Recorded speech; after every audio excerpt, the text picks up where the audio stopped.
Welcome to Crazy D's A to Z. Today I have come up with some important questions from different chapters that generally comes in different schools of CBSE board in half yearly exams और SA1 exams. तो ऐसा कई बार बच्चों से लगातार मेरे पास message आ रहा था कि सर कुछ ऐसा वीडियो तैयार कीजिए जिसमें इम्पॉर्टेंट क्वेश्चंस आ जाएं जो हाफ ईयरली में या हाफ ईयरली के पेपर में हमारे स्कूल्स में अक्सर पूछा जाता हो। तो मैंने कुछ इम्पॉर्टेंट क्वेश्चंस को लिया है और उन्हें मैं इस वीडियो में डाल रहा हूं ताकि आपको थोड़ा सा हेल्प हो जाए। तो कोई भी बच्चा जो इस वीडियो को देख रहा है क्लास 11th का, वो एक इम्पॉर्टेंट क्वेश्चंस को देखता हुआ अपने एग्ज़ाम्स की तैयारी कर सकता है। तो स्टार्ट करते हैं। सबसे पहला chapter some basic concepts of chemistry से। तो बेसिकली जो पहला क्वेश्चन मैंने लिया है वो है, if the density of methanol is 0.793 kg per liter, what is its volume needed for making 2.5 liter of its 0.25 molar solution। अब यहाँ पे बेसिकली अगर आप देखो तो यहाँ पे आपको क्या दे रखा है, डेंसिटी दे रखा है, राइट। तो डेंसिटी कितना दे रखा है, 0.793 kg पर लीटर।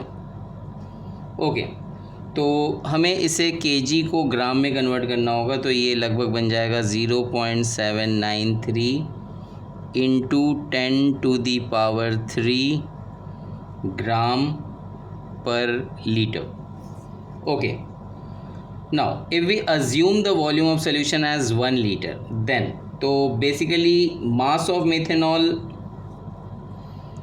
अगर हम इसको ऐसा ले लें, देन मास ऑफ मीथेनॉल क्या हो जा रहा है हमारा, that is equivalent to 0.793 into 10⁻³ gram हो गया, राइट। अगर हमने वॉल्यूम को अज्यूम कर लिया कि 1 लीटर पे है, that means mass of methanol is equal to this much. यानी कि हम ये किसकी बात कर रहे हैं, that is we talking about small w। Okay, now हमें निकालना क्या है, molarity, that is capital M। तो मोलैरिटी क्या हो जाएगा, 0.793 into 10⁻³ that is the given mass upon molar mass. अब मीथेनॉल का मोलर मास क्या हो जाएगा, CH3OH, दैट मीन्स 12 + 3 + 16 + 1। तो ये हो गया लगभग आपका, कैलकुलेट कर दें तो 32 के आसपास में। तो लेट्स डिवाइड दिस बाय 32, ठीक है। Now what is the formula of molarity, given mass by molar mass divided by volume in litres. तो वॉल्यूम इन लीटर्स कितना है, 1। तो दैट मीन्स अब अगर हम इसे कैलकुलेट करें, this is coming around 24.781 moles per litre. Okay, now final volume, हमारे पास फाइनल वॉल्यूम क्या दिया हुआ है, 2.5 litre. And what is the final molarity given, final molarity कितना है, 0.25 molar. Okay, now we can apply one formula, M1V1 = M2V2। So from this we can straight away say that 24.781 into V1 is equal to 0.25 into V2, that is 2.5। तो अब हम यहाँ से V1 calculate कर सकते हैं, 0.25 into 2.5 upon 24.781।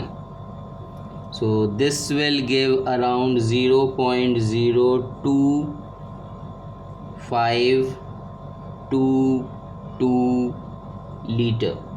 So this is equivalent to around 25.22 milliliter.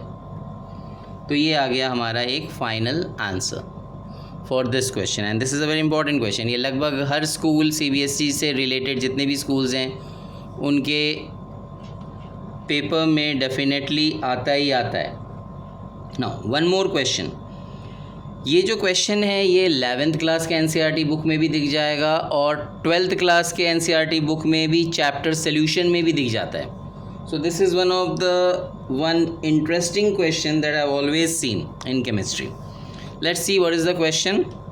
A sample of drinking water was found to be severely contaminated with chloroform CHCl3 which is supposed to be carcinogenic in nature. Carcinogenic मतलब cancer producing.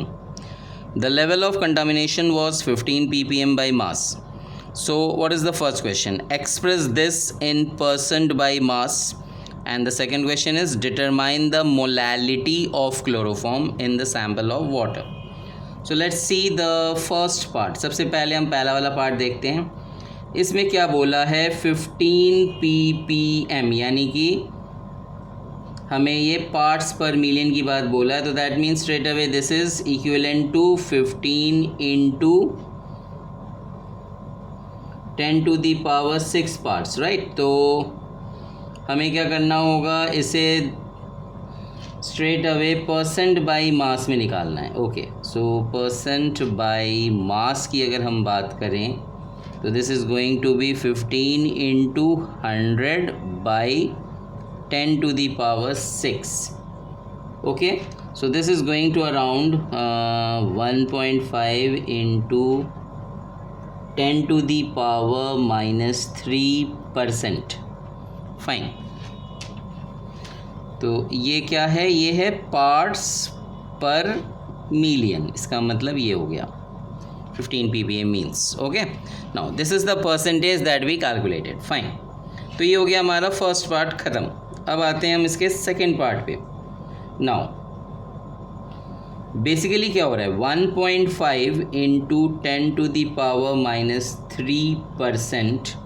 What does this means? It means 1.5 into 10⁻⁻3 gram of chloroform, right. Gram of chloroform present in 100 gram of sample of water. इसका मतलब हो गया कि इतना percent में, मतलब क्या हुआ, इतना ग्राम क्लोरोफॉर्म 100 ग्राम वाटर में मौजूद है. ठीक है. Now let's calculate the molar mass of chloroform. तो क्लोरोफॉर्म क्या होता है, CHCl3. ठीक है. तो ये हो गया 12 + 1 + 3 इंटू 35.5. तो ये लगभग हो जाएगा 119.5 ग्राम पर मोल के बराबर. ओके, अब हमसे क्या बोला गया है, मोलैलिटी यानी स्मॉल m. तो मोलैलिटी क्या हो जाएगा, 1.5 इंटू 10⁻³ बाई मोलर मास 119.5. ठीक है, into 100 and this is multiplied by 1000 क्योंकि ये ग्राम में है, right.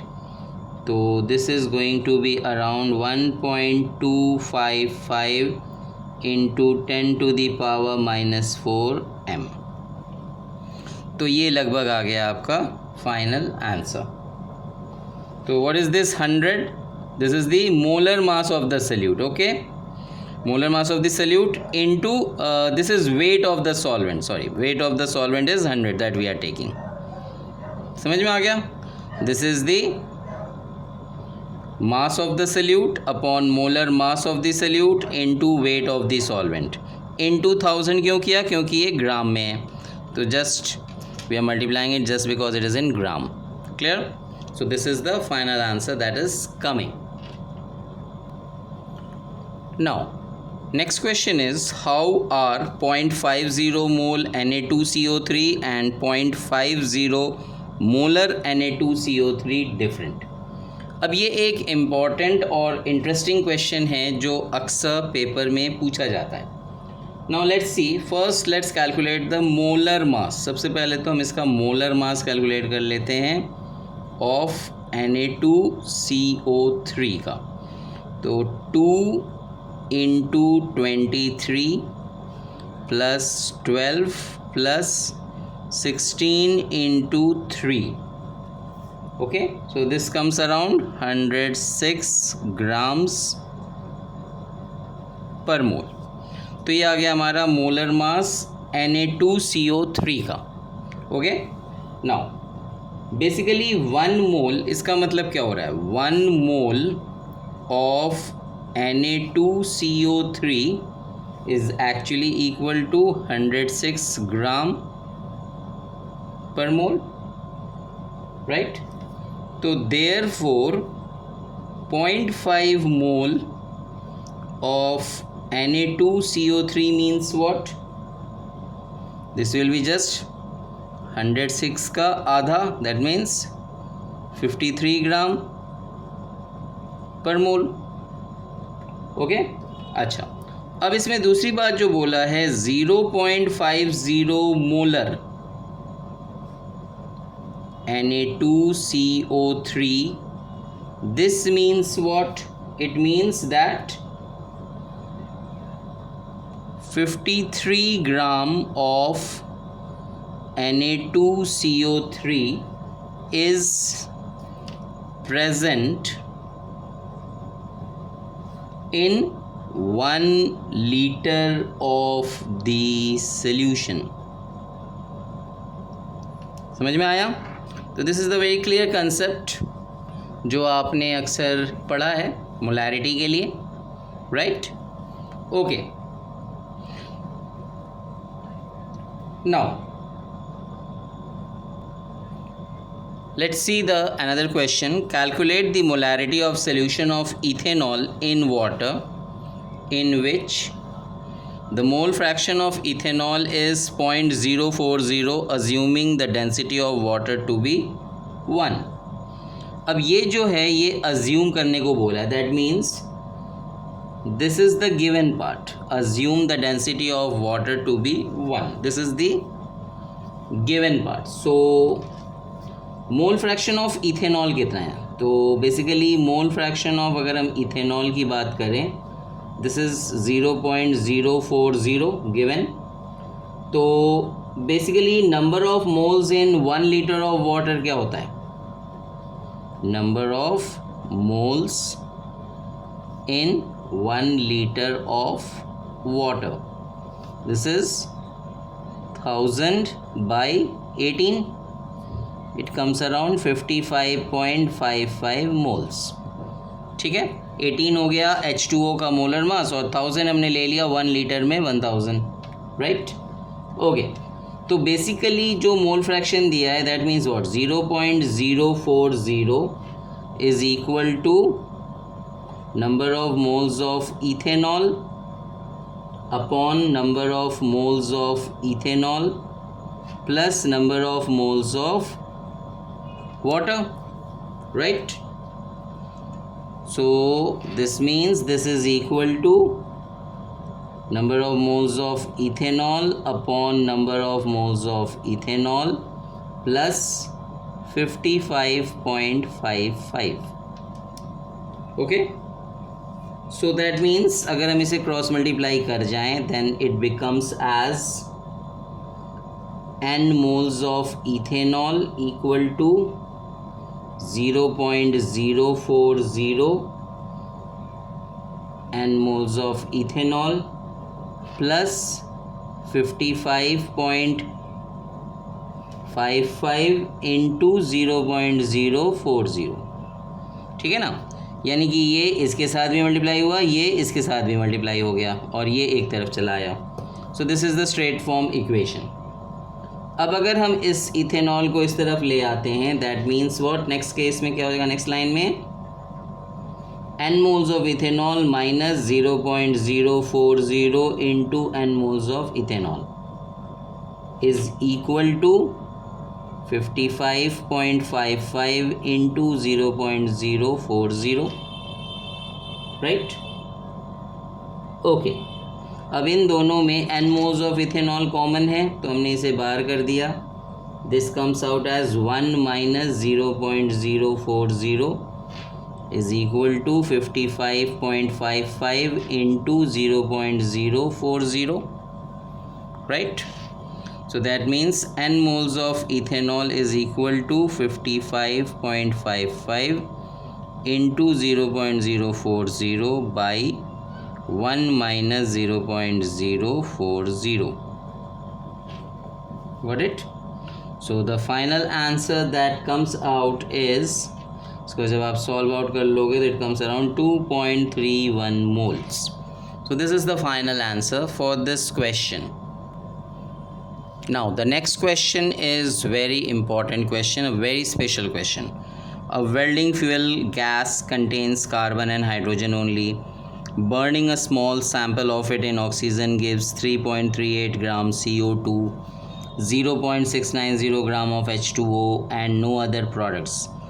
A volume of 10 liter of this welding gas is found to weigh 11.6 gram. Calculate empirical formula, molar mass of the gas and molecular formula. तो यहाँ पे empirical formula मांग रहा है, molar mass of the gas मांग रहा है, molecular formula भी मांग रहा है। तो सबसे पहले हम देखते हैं कि हमें क्या क्या चीज़ दिया गया है। ओके, 3.38 ग्राम CO2 दिया गया है। That means what? 44 gram CO2 contains 12 gram of carbon, right? तो 3.38 gram of CO2 will contain 12 by 44 into 3.38. This is going to be around 0.9218 gram of carbon. ठीक है। Now another thing what is given is 0.690 gram of water. Okay, तो basically 18 gram water contains 2 gram hydrogen. तो इसका मतलब क्या हो गया? 0.690 gram water will contain 2 by 18 into 0.690. So this is going to come around 0.0767 gram of hydrogen. Okay, fine.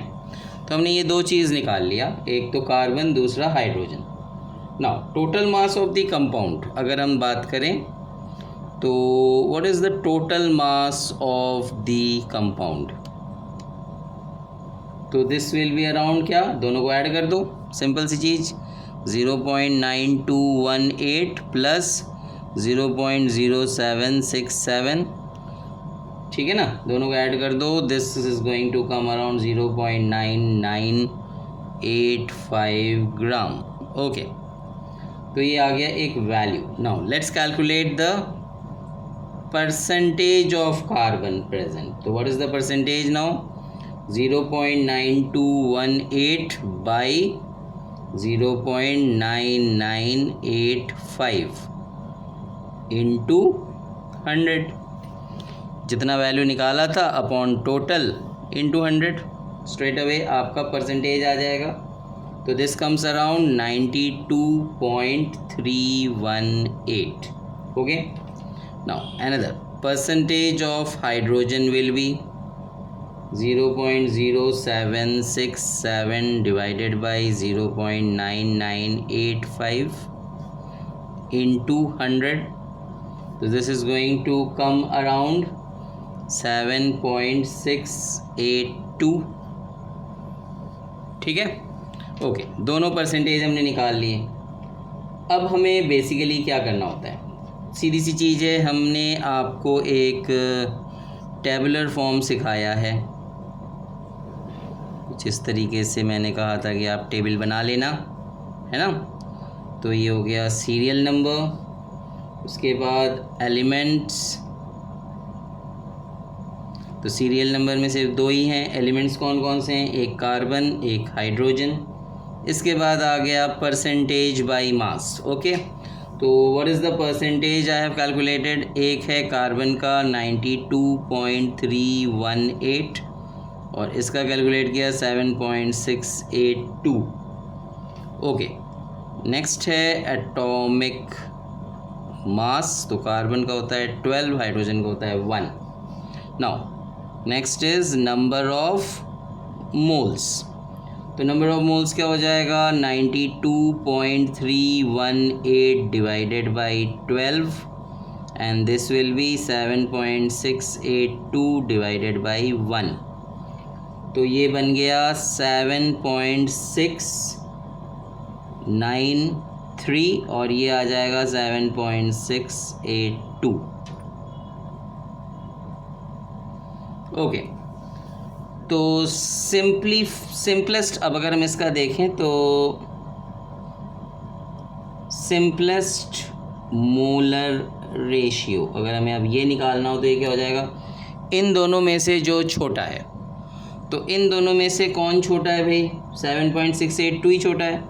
तो 7.693 divided by 7.682 कर दो। दूसरा 7.682 डिवाइडेड बाई 7.682 हो जाएगा। ठीक है, तो दोनों में ही जो आंसर आया that is equivalent to 1 and this is also equivalent to 1।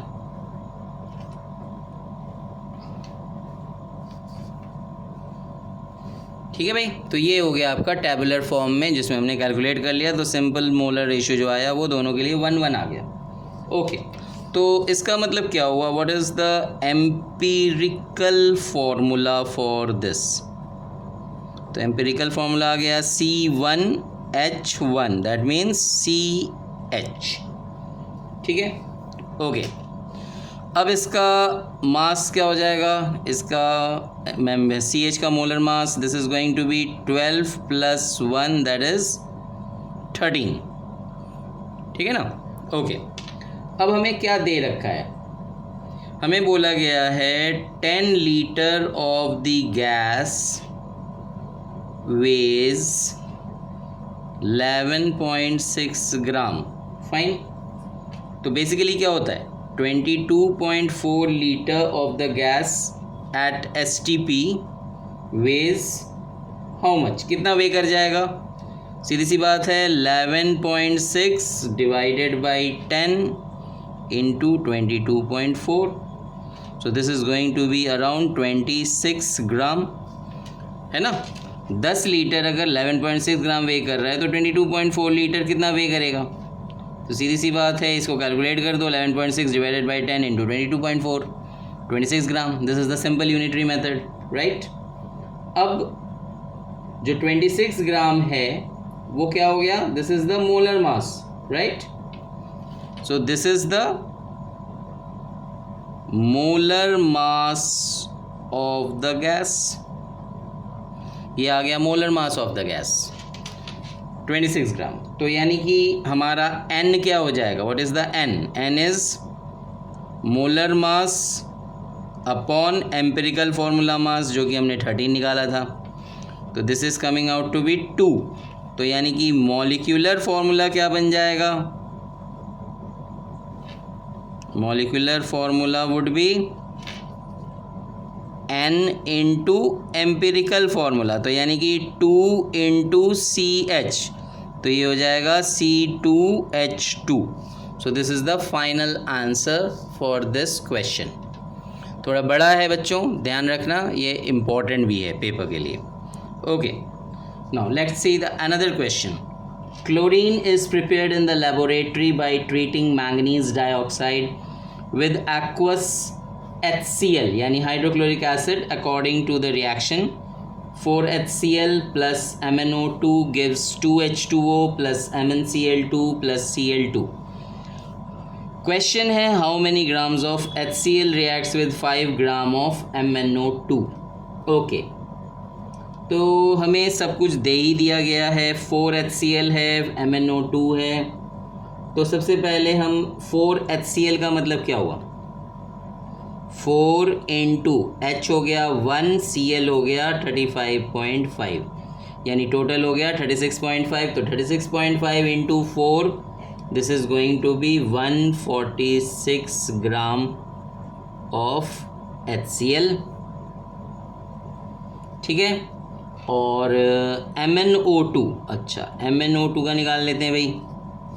MnO2 हो जाएगा, Mn का हो गया 55 प्लस 16 इंटू 2 यानी 32। तो 55 और 32 हो गया आपका 87 ग्राम। तो ये आ गया, दोनों के मोलर मास हमने कैलकुलेट कर ली। तो let's start. 87 gram of MnO2 react कर रहा है 146 ग्राम ऑफ HCl के साथ अकॉर्डिंग टू इक्वेशन। पूछा क्या है, 5 gram of MnO2 will react with, क्या हो जाएगा, यूनिटी मेथड लगा दीजिए, 146 बाई 87 इंटू 5। तो ये आ जाएगा around 8.39 gram of HCl। Answer आ गया। So this is the most easy way out for this question. और ये कुछ वो क्वेश्चंस थे फर्स्ट चैप्टर से जो कि मुझे लगता है कि इम्पॉर्टेंट था। Now let's start with the second chapter, that is structure of atom. और इसके कुछ क्वेश्चंस हैं जो मुझे लगे इंटरेस्टिंग भी हैं और इम्पॉर्टेंट भी हैं, एंड डेफिनेटली आपको देखना भी चाहिए क्योंकि ये क्वेश्चंस जो हैं अक्सर पेपर में दिख जाते हैं, राइट। क्वेश्चन देखो, calculate the ionisation energy of He plus if that of hydrogen atom is 13.6 electron volt. Now see, अब इस क्वेश्चन को देख के क्या समझ में आ रहा है, when one of the electron, right, when one of the electron is removed from helium atom, ठीक है ना, neutral helium atom, basically it is removal of electron from a normal helium atom, energy is given, है ना। So energy is given by En. Okay, now this En is equal to 13.6 Z square by N square electron volt पर atom, ठीक है ना। तो यहाँ पे अगर हम बात करें फॉर हीलियम, तो for helium Z is equal to 2 जब वो आयनाइज हो रहा है, and the N is equal to 1 क्योंकि वो फर्स्ट ऑर्बिट की बात हो रही है ना। तो सीधी सी बात है, तो एनर्जी क्या हो जाएगा, what will be the En। इस हिसाब से अगर हम बात करें तो En is 13.6 into Z square यानी कि 2 का स्क्वायर हो गया अपॉन N का स्क्वायर यानी कि 1 का स्क्वायर हो गया। तो this is going to be around 54.4 electron volt. Okay, तो energy required to remove one of the electron is around 54.4 electron volt. तो ये एक इम्पॉर्टेंट क्वेश्चन है जो पूछा जाता है हाफ ईयरली के पेपर में। Now let's see the another question जो कि फिर से अक्सर पूछा गया है, what is the lowest value of N that allows G orbitals to exist. अगर हम देखें तो basically for G sub shell, okay, what will the value of L, L will be equal to 4, है ना, and to have L equal to 4 the minimum value of N should be 5, है ना। Why so? this is because the value of L is equal to 0, है ना, that is for n-1। तो किसी भी shell का अगर आप देखते हो और उसके लिए आपको सब शेल निकालना है तो it is always what was the value, that is n-1। तो अगर L 0 से लेके आपको कहीं तक भी जाना है तो n-1 का वैल्यू ही रिप्रेजेंट कराता है। समझ में आया? Now let's see the another question. Calculate the wave number for the longest wavelength transition in the Balmer series of atomic hydrogen. Okay, अगर हम बात करें बाल्मर सीरीज़ की तो बाल्मर सीरीज़ का मतलब क्या हो गया? Wave number equal to Rydberg's constant into 1/2 का स्क्वायर माइनस 1/n2 का स्क्वायर, है ना। तो n1 स्क्वायर क्या हो गया? 2 का square. And what should be the n2? n2 जो है वो 3 हो सकता है ना। तो अगर हम इसको 3 ले लें then what is the formula? Wave number is equal to Rydberg's constant 1.097 into 10⁻7 into 1/2 का स्क्वायर माइनस 1/3 का स्क्वायर हो जाएगा। Fine. So this is going to be around 1.097 into 10⁻7 into, अगर हम इसको सॉल्व करें तो this is going to be around 5/36, right? So this is going to be around 1.5 into 10⁻6 पर मीटर। पर मीटर इसलिए क्योंकि हम ये वेव नंबर निकाल रहे हैं। Wave number is just inverse to wavelength, ठीक है ना।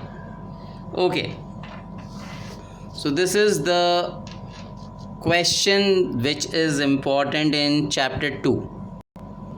Now let's see the next question. How much energy is required to ionise a hydrogen atom if the electron occupies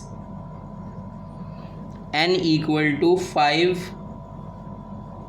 okay, that is the 5th orbit की बात कर रहा है। Compare your answer with the ionisation enthalpy of hydrogen atom and what is given? Energy required to remove the electron from n is equal to 1 orbit. Okay fine. अब ये जो है थोड़ा सा इंटरेस्टिंग क्वेश्चन है। So that means it is talking about delta E which is equal to E2 minus E1, ठीक है ना। ओके, अब अगर हम डेल्टा E की बात कर रहे हैं तो this is around 2.18 into 10⁻−18 into 1/n1 square minus 1/n2 का स्क्वायर, ठीक है, जूल पर एटम। ओके, अब अगर हम इस केस में क्वेश्चन को देखें तो n1 इज इक्वल टू 5, ठीक है, and n2 is actually infinity. ये इन्फिनिटी की बात कर रहा है। तो इसका मतलब क्या हो गया? हमारा जो फॉर्मूला है वो बन जाएगा delta E equal to 2.18 into 10⁻−18 into 1/5 का स्क्वायर माइनस 1/∞ का स्क्वायर, ठीक है। This is the thing.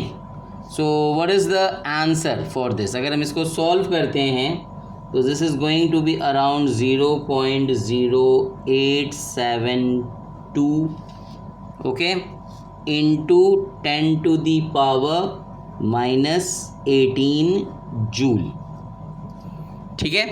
तो ये आ गया, एक रफली इतना ही आंसर आना चाहिए। नाउ सपोज करें अब n1 का वैल्यू कुछ और भी हम ले सकते हैं, जैसे 1 और n2 का वैल्यू फिर से हमें लेना होगा इन्फिनिटी।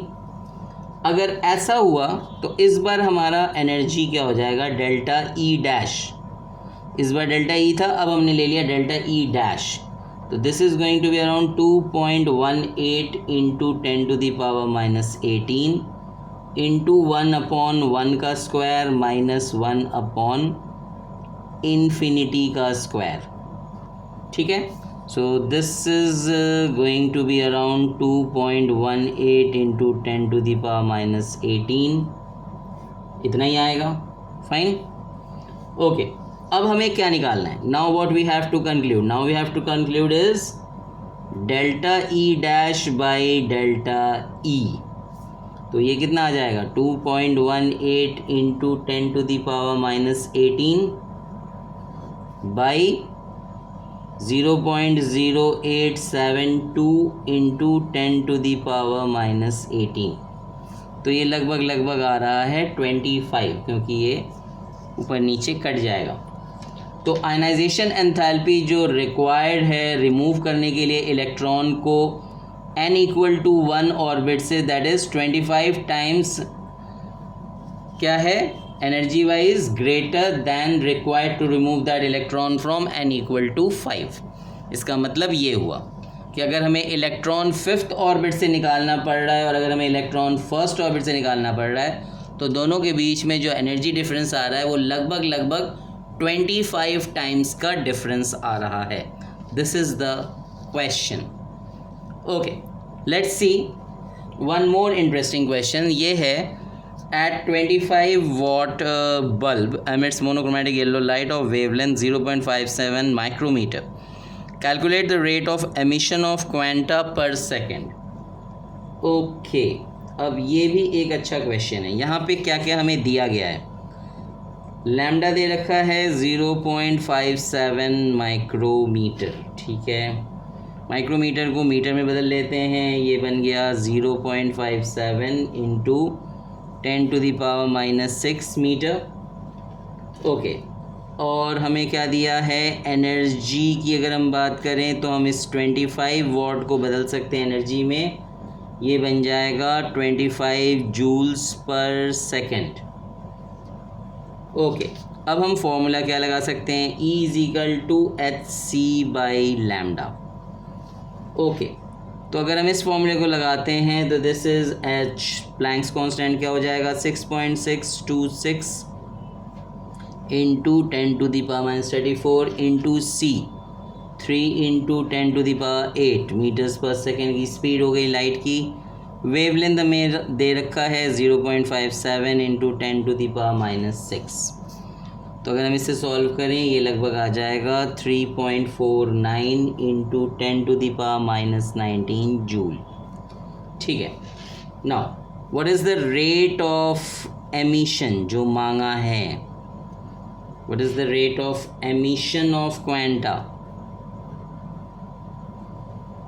पर सेकेंड। तो ये क्या आएगा, ये हो जाएगा 25 joules per second divided by जो हमने कैलकुलेट किया 3.49 into 10⁻19 joules.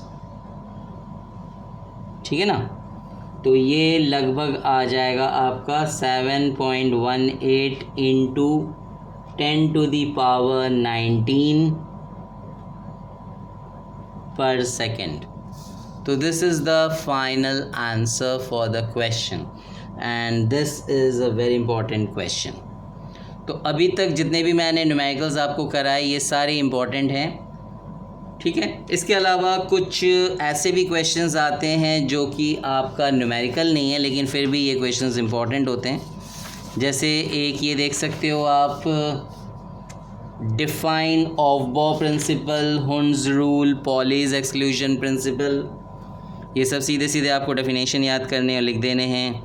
Right different quantum numbers for 3D and 4F subshells. फिर what is the difference between emission and absorption spectrum. Write a short note on conclusion, observation and model of Rutherford alpha scattering experiment. What was the drawback of Rutherford's model? तो basically इसमें आपको सीधे सीधे उसके 3 conclusions देने हैं, उसके 3 observations देने हैं। उसने उसके लिए मॉडल में 3 बातें बताई थी, वो लिख दीजिएगा और फिर उसका ड्रॉबैक लिख दीजिएगा। ठीक है, तो ये इजी सी बातें हैं।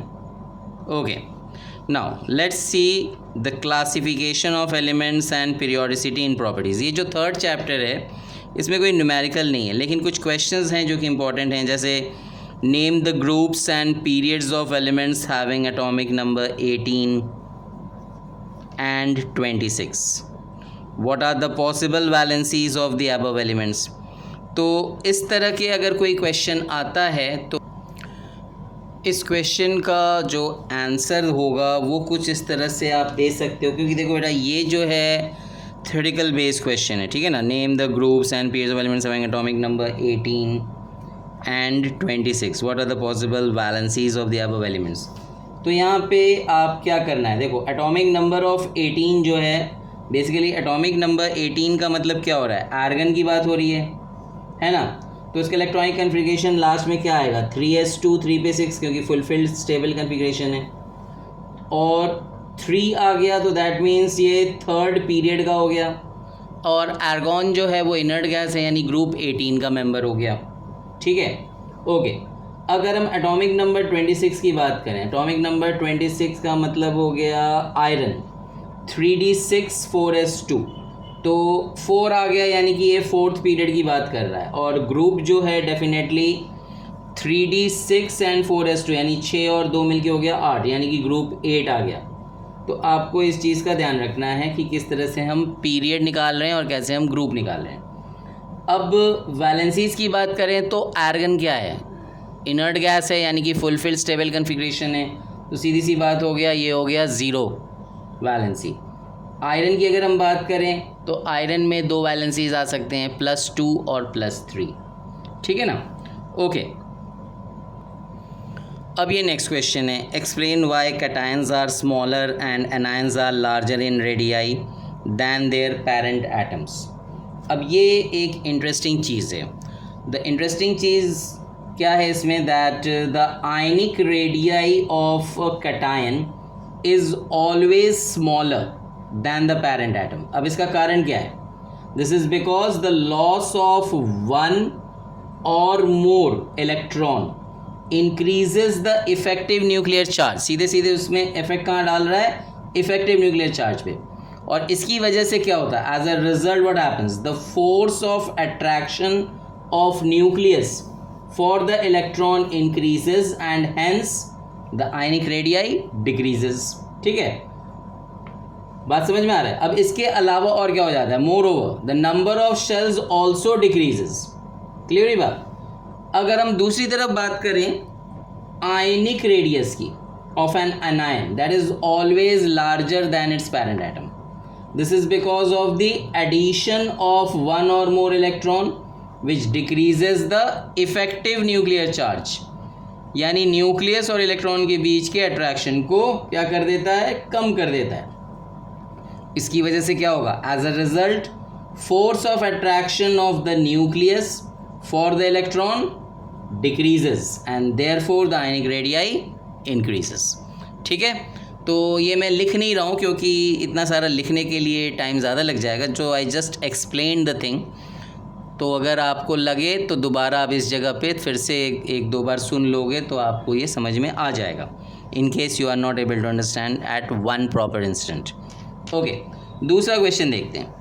How would you explain the fact that the first ionization enthalpy of sodium is lower than that of magnesium but its second ionization enthalpy is higher than that of magnesium? अब ये भी एक interesting वाला question है। सीधी सी बात है, जो सोडियम है उसके इलेक्ट्रॉनिक कन्फिग्रेशन में लास्ट में क्या आता है, 2p6 3s1, और जो इलेक्ट्रॉनिक कन्फिग्रेशन ऑफ मैग्नीशियम है उसके लास्ट में क्या आता है, 2p6 3s2, यानी मैग्नीशियम फुल फिल्ड है, 3s2 कम्प्लीटली फुल है। तो एक इलेक्ट्रॉन को निकालने के लिए सोडियम को क्या करना होगा, डेफिनेटली जो एनर्जी रिलीज़ करना होगा वो थोड़ा बहुत करना होगा कि वो 3s1 का इलेक्ट्रॉन हटा देगा तो 2p6 का वो स्टेबल कन्फिग्रेशन पा जाएगा। लेकिन मैग्नीशियम को अपना एक इलेक्ट्रॉन निकालने के लिए 3s2 वाले ऑर्बिट से निकालना होगा, है ना। तो यानी वो ऑलरेडी स्टेबल है, वो अपना एक इलेक्ट्रॉन निकाल के अनस्टेबल होगा, तो इसके लिए उसे एनर्जी ज़्यादा खर्च करना पड़ेगा। समझ में आई बात? ओके। अगर अब हम सेकेंड आयनाइजेशन एनर्जी की बात करें तो सोडियम का दूसरा इलेक्ट्रॉन कहाँ से निकलने वाला है? 2p6 से। और मैग्नीशियम का कहाँ से निकलने वाला है? 3s1 से। तो डेफिनेट सी बात है, मैग्नीशियम इस बार इजीली एक इलेक्ट्रॉन निकाल देगा और उसे एनर्जी कम खर्च करना पड़ेगा, क्योंकि वो एक इलेक्ट्रॉन निकालने के बाद 2p6 का कन्फिग्रेशन यानी स्टेबल कन्फिग्रेशन पा जाएगा। लेकिन सोडियम को 2p6 से एक इलेक्ट्रॉन निकालना होगा और 2p5 बनने के लिए उसे एनर्जी ज़्यादा खर्च करना पड़ेगा। इसलिए सोडियम का सेकेंड आयनाइजेशन एंथैल्पी ज़्यादा हो जाएगा as compared to second ionisation enthalpy of magnesium. ठीक है बेटा? ओके, अब आते हैं next chapter that is chemical bonding पे। अब इनमें भी कुछ इंपॉर्टेंट क्वेश्चंस हैं जो कि काफ़ी अच्छा रोल प्ले करते हैं, जैसे calculate the formal charge for carbonate ion. अब ये जो कार्बोनेट आयन है, सबसे पहले तो आपको इसके लिए लुईस डॉट स्ट्रक्चर बनाना होगा। तो एक लुईस डॉट स्ट्रक्चर बना लेते हैं, जैसे मान लो ये एक ऑक्सीजन हो गया, इधर एक ऑक्सीजन हो गया, एक ऑक्सीजन इधर हो गया, और बाहर 2- है, 2 इलेक्ट्रॉन बाहर आ रहे हैं। तो कार्बन के पास जो हमारी वैलेंसी है वो कितनी है? 1 2 3 4, है ना। तो ये ऑक्सीजन की वैलेंसी कितनी होती है? 6। 1 2 3 4 5 6। तो यहाँ पे ये ऑक्सीजन का ऑक्टेट पूरा हो गया। अब यहाँ पे 1 2 3 4 5 6। अब ये 2- बोल रहा है, तो एक इलेक्ट्रॉन यहाँ से जो एक्स्ट्रा है, इस इलेक्ट्रॉन को मैं थोड़ा सा बड़ा बना दिया। तो इससे क्या हुआ? 1 2 3 4 5 6 7 और 8, इसका ऑक्टेट पूरा हो गया। सिमिलरली फॉर दिस ऑक्सीजन 1 2 3 4 5 6, और इसका भी एक इलेक्ट्रॉन और एक्स्ट्रा आना है। वो एक एक्स्ट्रा इलेक्ट्रॉन मैंने यहाँ पे बड़ा कर दिया, यानी कि जो 2 एक्स्ट्रा इलेक्ट्रॉन्स आ रहे हैं, एक इस ऑक्सीजन पे आ गया, एक इस पे आ गया, इसकी वजह से इसका ऑक्टेट पूरा हो गया। अब कार्बन का ऑक्टेट देखो, 1 2 3 4 5 6 7 और 8, इसका भी ऑक्टेट पूरा हो गया। अब हमें क्या निकालना है? Formal charge. तो इसके लिए हम इसको नंबरिंग कर देते हैं, 1 2 3 एंड दिस इज़ 4। ठीक है। तो हमारा फॉर्मल चार्ज के लिए जो फॉर्मूला है वो क्या हो जाता है? Formal charge is equal to valence electron minus lone pair electron minus what is next? Half into bond pair electron. Okay, तो जैसे आपका फॉर्मल चार्ज आ गया कार्बन के लिए, दैट इज़ फॉर कार्बन। तो what is the valence electron for carbon? Carbon का valence electron होता है 4। How many lone pairs are there? एक भी नहीं है, 0। Minus half into bond pair electron count करो, 1 2 3 4 5 6 7 8, तो दैट इज़ 2 4 8, तो 4 - 4 बिकम्स 0। ओके, अब आ जाओ ऑक्सीजन जिसको हमने 2 नंबर दिया, यानी कि this one. Valence electron is 6 minus lone pair electron count करो, 1 2 3 4 5 6 minus half into bond pair electron 1 2, 2 ही इलेक्ट्रॉन बॉन्ड पेयर में आए, तो 6 - 6 is 0 and 2 1s are 2, so that means 0 - 1 it is -1. Similarly for third oxygen, valence electron 6, lone pair फिर से 6 minus half into bond pair electron 2, तो ये cut गया, 1 आया, 6 - 6 0, 0 - 1 it is again -1.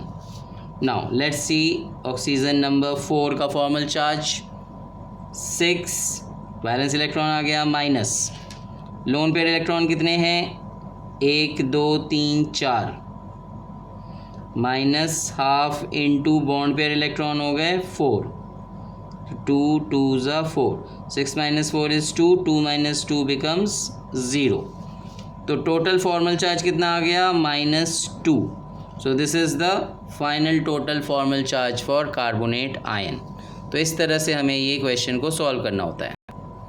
Okay, now let's see another question. Why do NH3 and NF3 have different dipole moments although they have same molecular geometry? अगर हम इसके molecular geometry की बात करें तो how does it looks like? NH और ये आ गया इसके ऊपर लोन पेयर, ठीक है। इसी तरह से NF3 देख लेते हैं और ये आ गया इसका लोन पेयर। तो दोनों का ही अगर आप शेप देखो तो what is the geometry? This is trigonal pyramidal, है ना। अगर चारों बॉन्ड पेयर होता तो क्या होता? टेट्राहेड्रल होता, लेकिन 3 बॉन्ड पेयर्स हैं, एक लोन पेयर है, इसलिए ट्राइगोनल पिरामिडल हो गया। ओके, अब अगर हम डाइपोल मोमेंट की बात देखें तो नाइट्रोजन और हाइड्रोजन में क्या हो रहा है? नाइट्रोजन की इलेक्ट्रोनेगेटिविटी ज़्यादा है, इसलिए डाइपोल मूवमेंट नाइट्रोजन की तरफ आ गया। तो हर एक बॉन्ड में सेम वैसे ही हो जाएगा, डाइपोल मूवमेंट नाइट्रोजन की तरफ जाएगा। अब इन तीनों का वेक्टर सम क्या हो गया? ऊपर की तरफ आ गया, नेट वेक्टर सम रिजल्ट कर रहा है टुवर्ड्स नाइट्रोजन। और इसका जो लोन पेयर है, लोन पेयर की वजह से जो ऑर्बिटल डाइपोल मूवमेंट बनता है वो भी ऊपर की तरफ है। समझ में आ रहा है? तो जो ऑर्बिटल डाइपोल मूवमेंट है वो भी ऊपर है, यानी कि ये ओवरऑल पूरा नेट सम रिजल्ट कर जा रहा है और डाइपोल मूवमेंट इंक्रीज़ कर गया, ठीक है।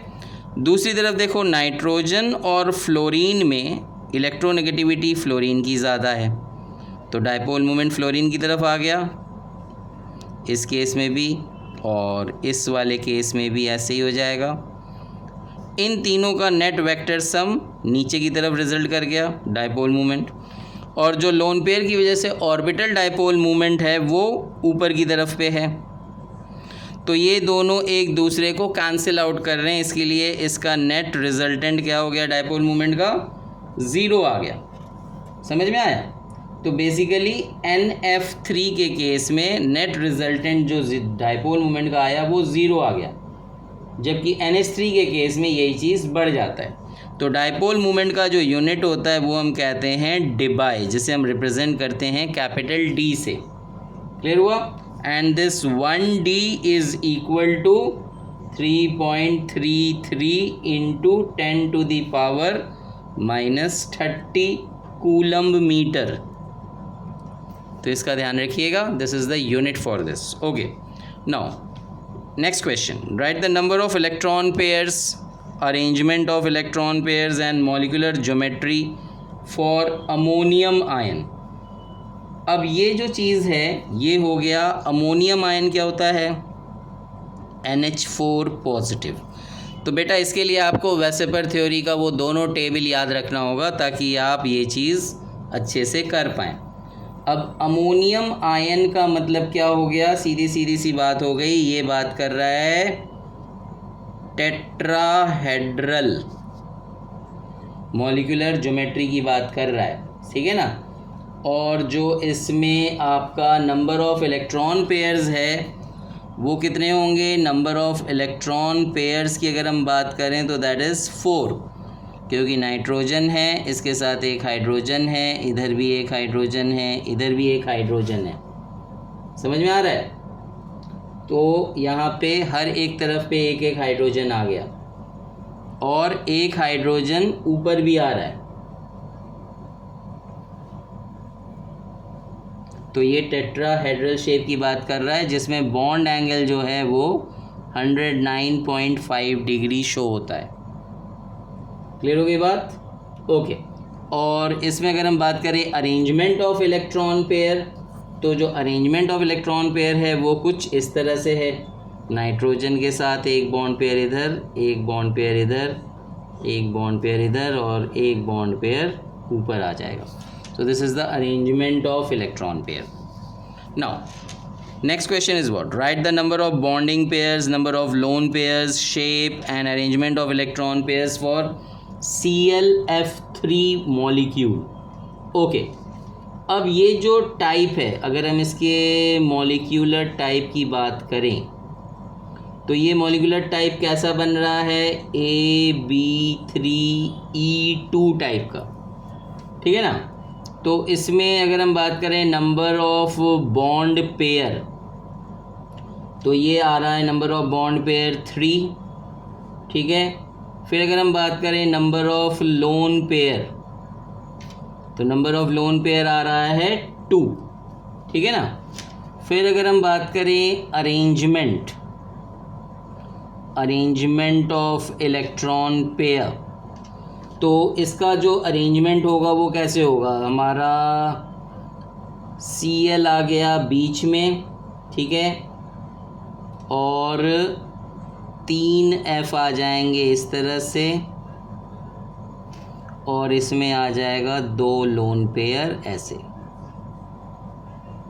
ओके, तो इसका जो शेप एक्चुअल में होना चाहिए था, शेप होना चाहिए था ट्राइगोनल बाई पिरामिडल, लेकिन इन 2 लोन पेयर की वजह से इसका शेप बन गया टी शेप। समझ में आया? तो this is all about this molecule.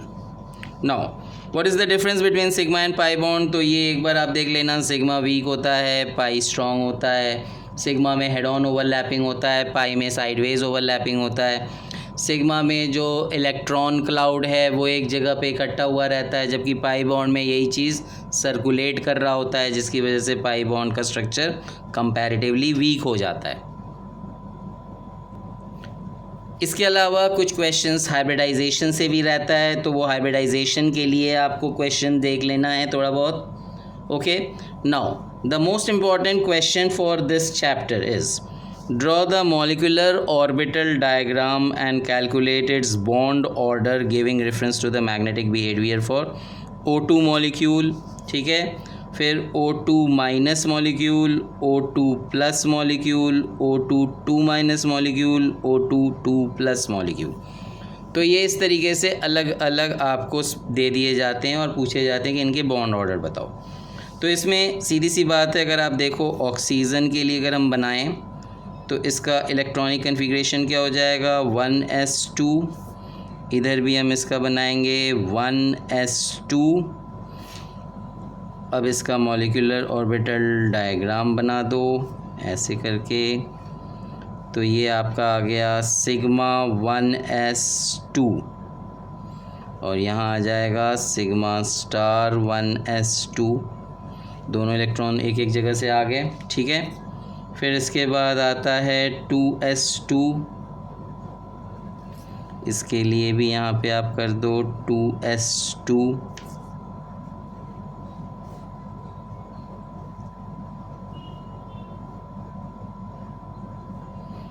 तो यहाँ पे आ जाएगा सिग्मा 2s2 और यहाँ पे बन जाएगा सिग्मा स्टार 2s2। ओके, इसके बाद नेक्स्ट कन्फिग्रेशन क्या आता है, ऑक्सीजन क्या होता है, एटॉमिक नंबर इज़ 8, तो 1s2 2s2, next is 2p4। तो इसमें x, y और z होता है 1 2 3 एंड 4। इसी तरह से इस तरफ पे भी हमारा देखेंगे हम 2p4 लाइक दिस। ओके, अब इसके सीरीज़ को अगर हम देखें तो सीरीज़ होता है इस केस में सिग्मा 2pz, यानी कि ये हो गया आपका बॉन्डिंग ऑर्बिटल। तो मैं इसको नीचे तक ले आ रहा हूँ, सिग्मा 2pz, यानी z का एक इलेक्ट्रॉन इधर से आया, z का एक इलेक्ट्रॉन इधर से आया। इसके बाद नेक्स्ट क्या आता है, सिग्मा 2pz के बाद पाई 2px, pi 2px equal to pi 2py। तो x का एक इलेक्ट्रॉन आ गया, x का एक इलेक्ट्रॉन इधर से आ गया, इक्वल टू y का इधर से एक इलेक्ट्रॉन आ गया, इधर से एक y का इलेक्ट्रॉन आ गया। ओके, कितने इलेक्ट्रॉन्स आ गए, 1 2 3 4 5 6 7 8 9 10 11 12 13 14। ओके, अब इसके बाद नेक्स्ट क्या आता है,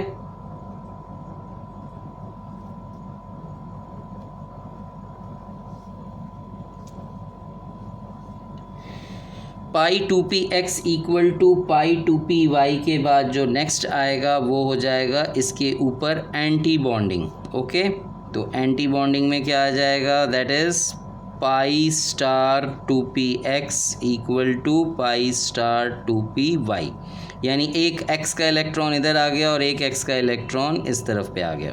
ओके, तो टोटल 16 इलेक्ट्रॉन्स हो गए। अब हम इसका बॉन्ड ऑर्डर निकालते हैं। तो बॉन्ड ऑर्डर निकालने के लिए फॉर्मूला क्या होता है, half into number of bonding electron. अगर हम बॉन्डिंग इलेक्ट्रॉन देखें तो कितने हैं, 1 2 3 4 5 6 7 8 9 10, तो बॉन्डिंग इलेक्ट्रॉन आ गए 10 minus number of anti bonding electron 1 2 3 4 5 6, तो ये हो गया हाफ इंटू 10 माइनस 6 इज़ 4, तो दिस कम्स आउट एज 2। इसका मतलब O डबल बॉन्ड O, तो बॉन्ड ऑर्डर आ गया 2। और ये शेप वाइज क्या हो गया, सॉरी मैग्नेटिक वाइज पैरामैग्नेटिक, क्योंकि ऊपर बॉन्ड में पेयर्ड में इलेक्ट्रॉन्स नहीं है, इसलिए ये हो गया पैरामैग्नेटिक। अब अगर हमें O2 माइनस की बात किया, सॉरी O2 सिंगल माइनस के लिए अगर आपसे पूछा जाए, तो O2 सिंगल माइनस का मतलब क्या हुआ, एक इलेक्ट्रॉन और बढ़ जाएगा। अगर एक इलेक्ट्रॉन और बढ़ जाएगा तो उस केस में हमारा बॉन्ड ऑर्डर क्या हो जाएगा, हम यहाँ पे एक इलेक्ट्रॉन और मान लो बढ़ा देंगे, राइट, उससे यहाँ पे पेयरिंग आ जाएगी, लेकिन ये तो वैसे का वैसे ही रहेगा, यानी कि ये भी पैरामैग्नेटिक कहलाएगा। लेकिन बॉन्ड ऑर्डर में फ़र्क क्या आएगा, half into bonding electron 10 minus 7 हो जाएगा, तो यानी कि हाफ इंटू 3, तो ये हो जाएगा 1.5। इसी तरह से O2 अगर हम प्लस की बात करें तो एक इलेक्ट्रॉन मेरा यहाँ से हट जाएगा, तो यानी कि ये पैरामैग्नेटिक तो अभी भी रहेगा, लेकिन बॉन्ड ऑर्डर क्या हो जाएगा, हाफ इंटू 10 माइनस 6, तो दैट मीन्स हाफ इंटू 4। उस केस में बॉन्ड ऑर्डर आ गया ये 2 2, यानी कि यहाँ पे आ गया 2।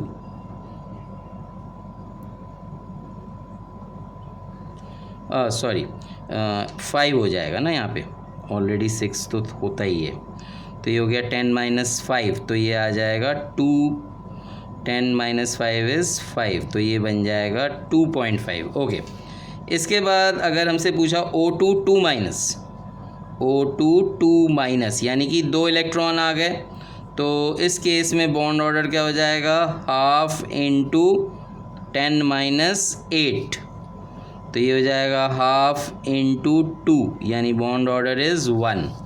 और लास्ट में पूछा है O2 2 प्लस, तो O2 2 प्लस का मतलब क्या हुआ, लास्ट के दोनों इलेक्ट्रॉन हट गए, तो बॉन्ड ऑर्डर क्या हो जाएगा, bond order will be half into 10 minus 4, तो दैट इज़ हाफ इंटू 6, तो बॉन्ड ऑर्डर आ जाएगा 3। तो इस तरीके से आपको ये क्वेश्चंस देख के करने हैं। तो उम्मीद करता हूँ कि आपको ये वीडियो पसंद आया होगा। इस क्वेश्चंस को ज़रूर देखिए ताकि आपके हाफ ईयरली एग्ज़ाम्स में आपको थोड़ा बहुत हेल्प मिल सके। Thank you for watching this video.